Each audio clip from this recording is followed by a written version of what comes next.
Hello viewers, welcome back to speakindi.com channel. நம்ம சேனலில் தமிழ் மற்றும் ஆங்கிலம் வழியாக ஹிந்தியில் சென்டென்சஸ், வேர்ப்ஸ், ப்ரிப்போசிஷன்ஸ்னு கிராமர் பார்ட்ஸ், வாக்கியங்கள் எல்லாவற்றையும் நம்ம கற்றுக்கிட்டு இருக்கோம். இன்றைக்கி வீடியோவில் நம்ம பார்க்க போகிறது ப்ரிப்போசிஷன்ஸ், அதாவது தமிழில் இடைச்சொற்கள்னு சொல்லுவோம். பார்ட் 2 வீடியோ பார்க்க போகிறோம் ஃப்ரெண்ட்ஸ். நீங்கள் இந்த வீடியோ பார்க்குறதுக்கு முன்னாடி நம்ம இதுக்கு முன்னாடி அப்லோட் பண்ண பார்ட் 1 வீடியோ பார்க்காம இருந்தீங்கன்னா அந்த வீடியோ பார்த்துட்டு வரும்போது இந்த வீடியோ உங்களுக்கு அண்டர்ஸ்டாண்ட் பண்ணிக்க ரொம்பவே ஈஸியாக இருக்கும். நீங்கள் இன்னும் நம்ம speakindi.com சேனலை சப்ஸ்கிரைப் பண்ணாமல் இருந்தீங்கன்னா இப்போவே நம்ம சேனலை சப்ஸ்கிரைப் பண்ணிவிட்டு பக்கத்தில் இருக்க பெல் ஐக்கானே கிளிக் பண்ணிக்கோங்க.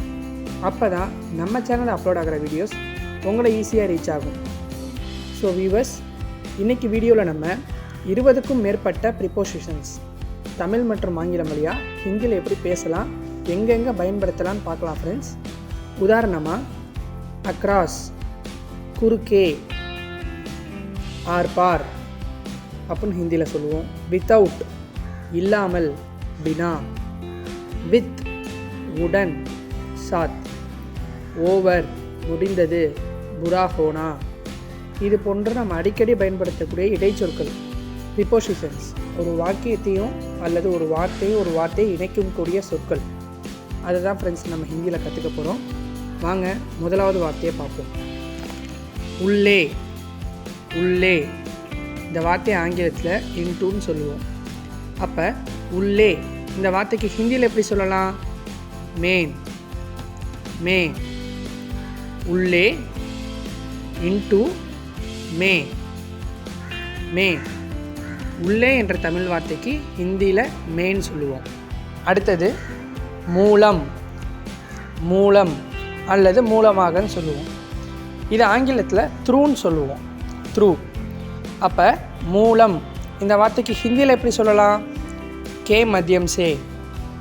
கே மத்தியம் சே. மூலம், த்ரூ, கே மத்தியம் சே. மூலம் என்ற தமிழ் வார்த்தைக்கு கே மத்தியம் சேன்னு ஹிந்தியில் சொல்லுவோம் ஃப்ரெண்ட்ஸ்.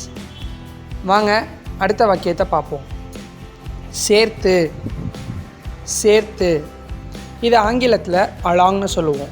அலாங். அப்போ சேர்த்து இந்த தமிழ் வார்த்தைக்கு ஹிந்தியில் எப்படி சொல்லலாம்? சாத்மே. சாத்மே.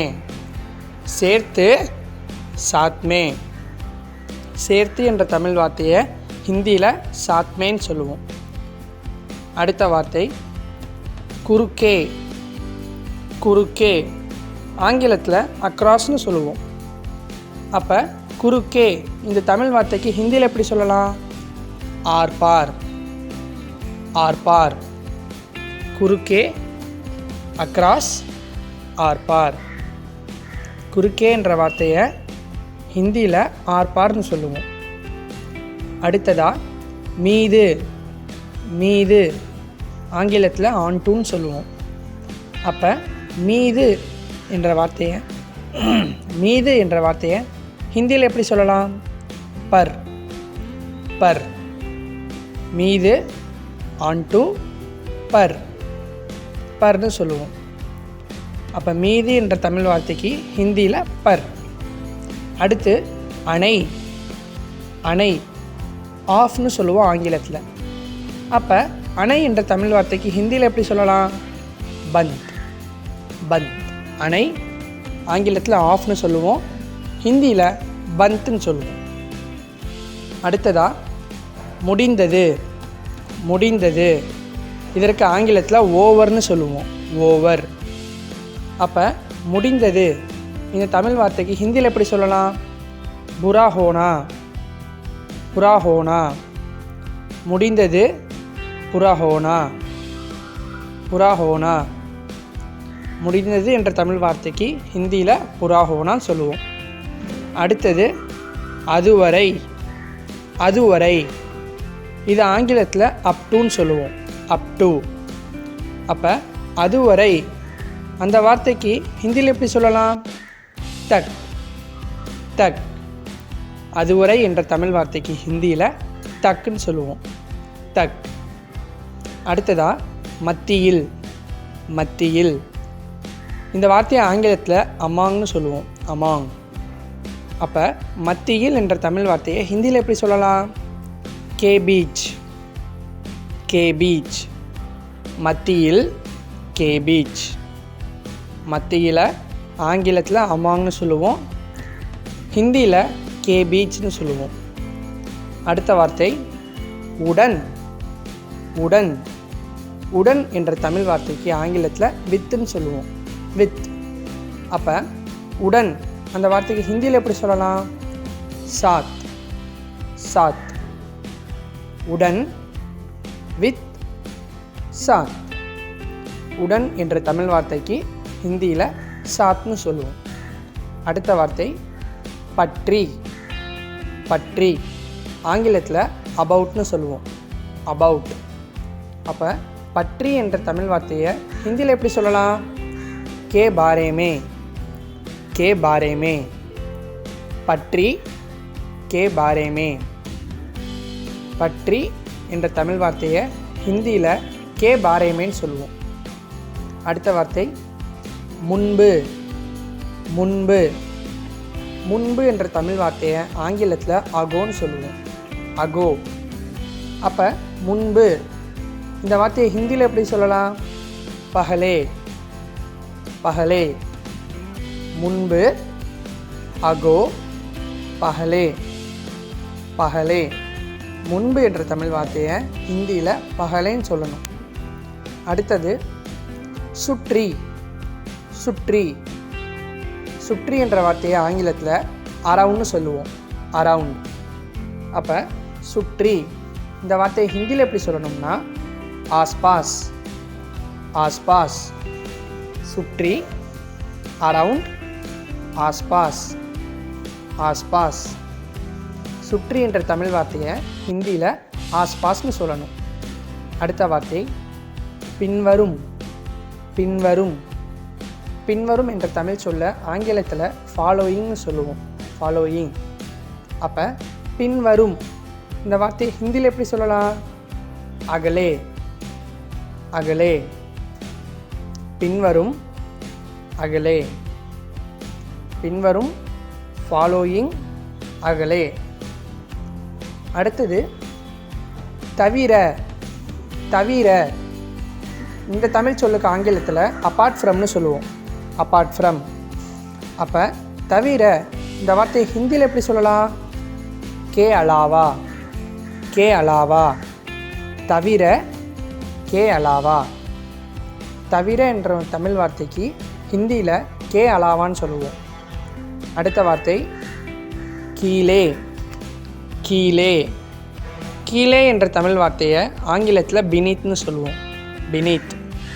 அப்போ கீழே இந்த வார்த்தைக்கு ஹிந்தியில் எப்படி சொல்லலாம்? நீச்சே, நீச்சே. கீழே, நீச்சே. கீழே என்ற வார்த்தைக்கு ஹிந்தியில் நீச்சேன்னு சொல்லுவோம். அடுத்ததா அப்பால், அப்பால்.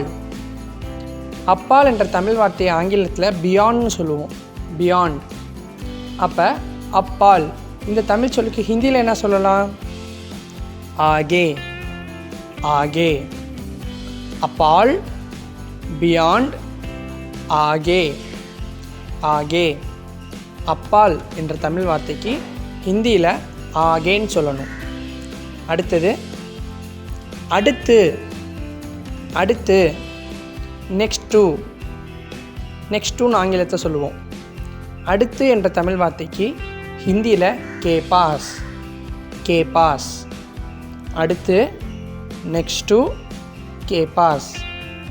இப்போ நம்ம சொல்கிறோம்னா ஃப்ரெண்ட்ஸ், அடுத்த வார்த்தை, அடுத்த வாக்கியம்.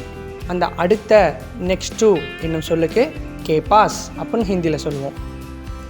அடுத்த வார்த்தை அடியில், அடியில். அடியில் என்ற தமிழ் வார்த்தையை ஆங்கிலத்தில் அண்டர் நீத்னு சொல்லுவோம், அண்டர் நீத். அப்போ அடியில் என்ற வார்த்தைக்கு ஹிந்தியில் என்ன வரும்? நீச்சே, நீச்சே. அடியில், நீச்சே. அடியில் என்ற வார்த்தைக்கும் நீச்சே என்ற பொருள் தான் ஃப்ரெண்ட்ஸ் ஹிந்தியில் வரும்.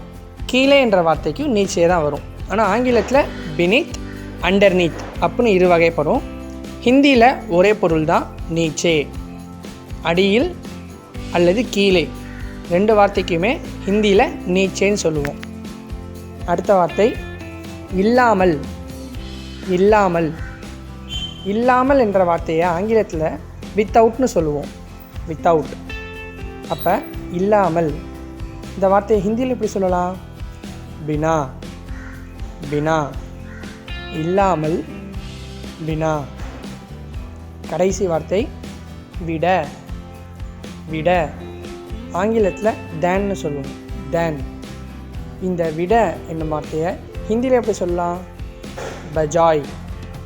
பஜாய். விட பஜாய். ஸோ ஃப்ரெண்ட்ஸ், நம்ம இன்றைக்கி பார்த்த வார்த்தைகளை நீங்கள் மீண்டும் ஒரு முறை இந்த ப்ரிப்போசிஷன்ஸை பார்க்கும்போது இது உங்களுக்கு புரிஞ்சிக்கவும் படிக்கவும் கற்றுக்கவும் ரொம்பவே சுலபமாக இருக்கும். ஸோ நீங்கள் இன்னும் நம்ம சேனலை சப்ஸ்கிரைப் பண்ணாமல் இருந்தீங்கன்னா இப்போவே நம்ம speakinthindi.com சேனலை சப்ஸ்கிரைப் பண்ணிவிட்டு பக்கத்தில் இருக்க பெல் ஐக்கானே கிளிக் பண்ணிடுங்க. அப்போ தான் நம்ம சேனல் அப்லோட் பண்ணுற வீடியோஸ் உங்களை ஈஸியாக வந்து ரீச் ஆகும். தேங்க்யூ ஃபார் வாட்சிங். See you next video.